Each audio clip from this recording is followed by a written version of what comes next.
I will, no matter what it is. I'll be there. Yeah. If you are in Iowa, you shouldn't be afraid of the poll.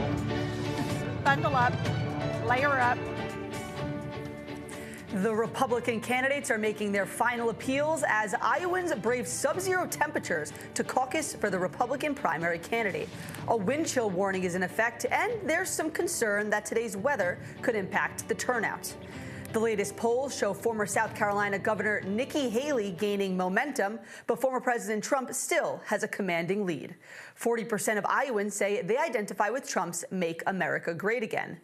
Thank you for joining us for America's Vote 2024, the Iowa Caucus. Joining me now is Kevin Cirilli, senior contributor at The Hill. Kevin, thank you for joining us. This is like a political junkie's dream. This is the Super Bowl. It's the first day of the Super Bowl. It's a big day, It's first day of the playoffs, actually. Well, I'm also disappointed. I'm a little bit jealous of Julia Manchester because she messaged me before I came on air a picture of her eating a zombie burger in downtown Des Moines, which is like the best burger in One America. of the most important things about going on the campaign trail, of course, talking to the voters, talking to the candidates, but it's eating. You have to eat your way through America. Exactly. Okay, I want to get into the meat of this. I know that you're a big data nerd. Yeah, I know. You're a big data nerd. You love polls. You've been poring over all of the polls, Decision.HQ, Des Moines Register. There have been a million polls. Tell me, what are the crosstabs telling you? Well, Scott and I go back and forth in this, but the oracle of Iowa is Ann Seltzer. She is the dominant pollster in Iowa, and she came out with the Des Moines Register NBC News poll that is what everybody's trying to peruse through. Trump up big, 48% of Iowa Republicans saying that they are going to back Trump in the Iowa caucus. Nikki Haley beating Ron DeSantis for really one of the first times in Iowa, 20% for backing Nikki Haley, 60% say DeSantis. But the weather clearly going to be a factor when you have 1/3 of Iowa Republicans saying that they are not sure who they're going to back. 2/3 of Iowa Republicans say that they are, in fact, sure who they're going to back. And then you've got to factor in the weather. You've got to factor in whether or not Nikki Haley has the ground game, because DeSantis's team probably does, considering how much they've invested for months in their ground game operation. And by the way, ground game operation this go around includes getting folks to the caucus site when they open at 7 p.m. Central Time in horrible, horrible freezing cold weather conditions. Yeah, you can plan for this ground game, right? You can make all of these arrangements, but the weather is really, it's going to make an impact today, right? The name of the game with caucuses is turnout when you have these inclement weather conditions. It's going to have an effect. What kind of effect do you see it having? Well, it depends on who you ask. Yes. Because when you actually parse the numbers, only about 180,000 people are voting in this thing. So think about that. Think of all the coverage that we're going to give the Iowa caucus when really there's only 186,000 or so that are going to show up. So will that number be suppressed by a couple of thousand? Will they set a record? That's what they wanted to do. That's what the Trump campaign sources were telling me they had hoped to do. They wanted to break 200,000 turnout. But beyond that, I really think the enthusiasm here is where the magic of the momentum lies. 8 in 10 of the folks who are backing Trump say that they've already made up their mind. Wow. So 8 in 10 Trump supporters are not going to go for anybody else. They're not going to be convinced.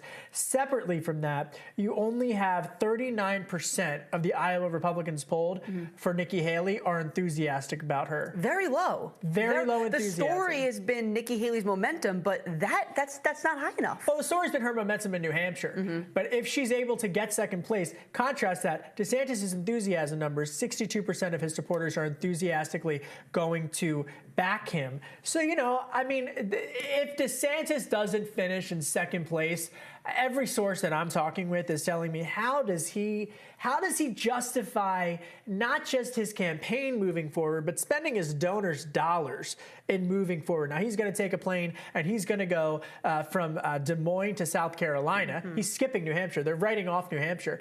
But South Carolina, I'm not sure that that's a positive map for DeSantis in South Carolina. He's going to face a lot of calls, and Vivek, by the way, to get out of this race if he doesn't finish in second place. I mean, Nikki Haley's home home state also, not to mention, of course. And you know, Ron DeSantis has done this full court press in Iowa, so of course there are a lot of eyeballs to see how he actually performs and see if he's justified to move forward into other states.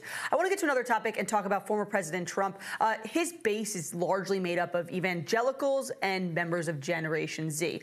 Oftentimes we see those two groups of people butting heads, going against one another. How do you think the Trump team can square this circle? Well, it's the Trump coalition, and in many ways it's reminiscent on the opposite ideological spectrum of the Obama coalition that won Iowa and surprised a lot of folks. And so specifically, there's a New York Times Siena College poll out that found that 60% of Generation Z Republican voters back Trump. Think about that for a second. 60% are backing, in the Republican Party of Gen Z, are backing Trump. Now, these voters are typically more in favor of LGBTQ rights.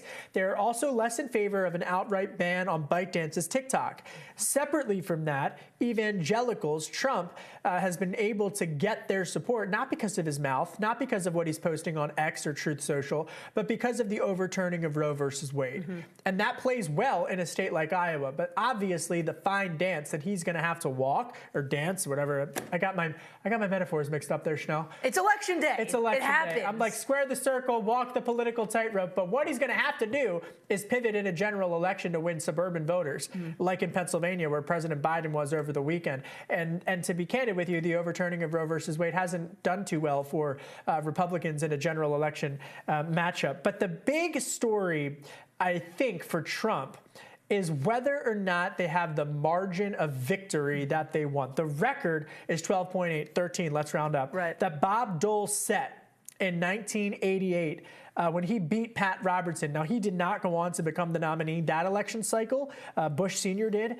But if Trump can get a margin of victory that is bigger than 13%, and he sets the Iowa caucus record, that is going to be a significant storyline that the Trump campaign is going to push. In contrast to that, if he doesn't beat that record or he doesn't break even 10% of the margin of victory, Haley, DeSantis, they're going to be able to say that that they performed and beat expectations. So I'm specifically looking tonight at the margin of victory in addition to who finishes in second place. Yeah, again, it comes back to the two key factors. Expectations, did you beat the expectations that you set? And turnout, which is obviously an open question right now because of the weather conditions.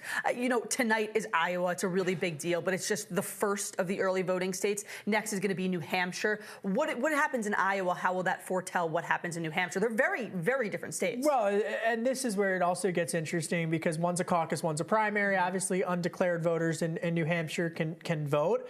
So if you're an independent, you're an undeclared of your political affiliation, you will be able to vote in the Republican primary. Nikki Haley, my sources tell me that they predict that that will help her. In contrast to that, Trump traditionally has fared way better in New Hampshire than in Iowa. I remember in the 2016 election cycle, being in West Des Moines on election night when Trump lost Iowa to Senator Ted Cruz by 3 percentage points. And I remember the fury of the Trump inner circle, back dating all the way to Corey Lewandowski era, and just how angry Trump was that he lost that caucus and how they needed to quickly mobilize a ground game for New Hampshire. And then obviously he went on to win New Hampshire. The magic number is 1215 or 1250. That's the number of delegates, more or less, that you have to get in order to become the Republican nominee. Trump wants to have 874 delegates that are awarded on Super Tuesday. He wants to beat 900. That's the number. If Trump can beat 900 delegates after Super Tuesday, it's going to be really, really tough to stop him. Yeah, it's going to be hard to catch him. You're a data geek. We have made that extremely clear in these few minutes. You know what, Chanel? I really appreciate that. You've earned the title. So tell me, you've been poring over these polls. What is the X factor that nobody is talking about? The NFL. No, I'm not even kidding. Well, I know Let that me tell you. your Philadelphia Eagles are playing tonight, so you're a bit partial to this one. No, but I am. But it's also very serious because from an Iowa perspective, kickoff is at 8:15 p.m. Eastern. Okay, that's 15 minutes after the polls open or the caucus opens in Iowa. But also from a national perspective, if you look at the demographic who the NFL targets, and specifically the coalition that Trump's going to need to turn out for him in a general election if he's the nominee, I'm not sure people are going to be paying attention to this as much because there is a massive Philadelphia Eagle wild card game against, what are they called? Oh, the Buccaneers, I guess. But seriously, but the NFL is, I think, something that folks are not talking about. And it's why, quite honestly, you've seen Trump skip the debates, but show up at many of these college football games, UFC matches, and trying to tap into that zeitgeist of his base. Yeah, and you have to remember, caucuses are not something like you go into a polling station, you cast your ballot, you can go home, and you can catch the end of the first quarter. Yeah. Caucuses take some time, at least an hour. They are these processes. Folks better be hoping that there are some TVs in those gymnasiums. Well, and there's 1,600 precincts. Right. Think about that. So when we're going to get results, that's what I always get asked, when are you going to get results? So if the caucus starts at 7, it takes about an hour, but if there's some fighting in West Des Moines, meaning political, not actual fighting, but some disagreements, that could be extended on and on. But because the poll suggests that it's not going to be close, they might be able to call this thing relatively soon. Well, as a Giants fan, I'm wishing you the best of luck with you and your Eagles tonight. Thank you. One more question I want to ask you. We're giving so much thought and so much conversation, as it deserves, to Iowa. But historically speaking, Iowa isn't always the determining factor for who actually becomes the nominee. In the past 20 years, just twice the winner of the Iowa caucus for Republicans has gone on to become the GOP presidential nominee.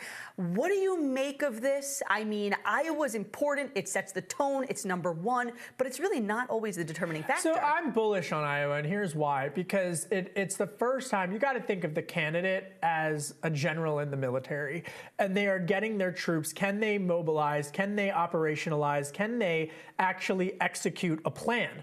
So if they're a mess in Iowa, when they're commander-in-chief, you know, what would that operation look like? So you actually, from my perspective and covering this, you can learn a lot about the leadership style of the team and the candidate during these types of exercises. I think people are especially thinking about that when talking about Ron DeSantis, considering he has put everything into Iowa. Everything. Kevin Cirilli, the Hill's data geek. Thank you. We could go for much longer, but we have to leave it there. Thank you so much for joining us. Thank you, Chanel. Thank you. We'll see you again next hour with another update on America's Vote 2024.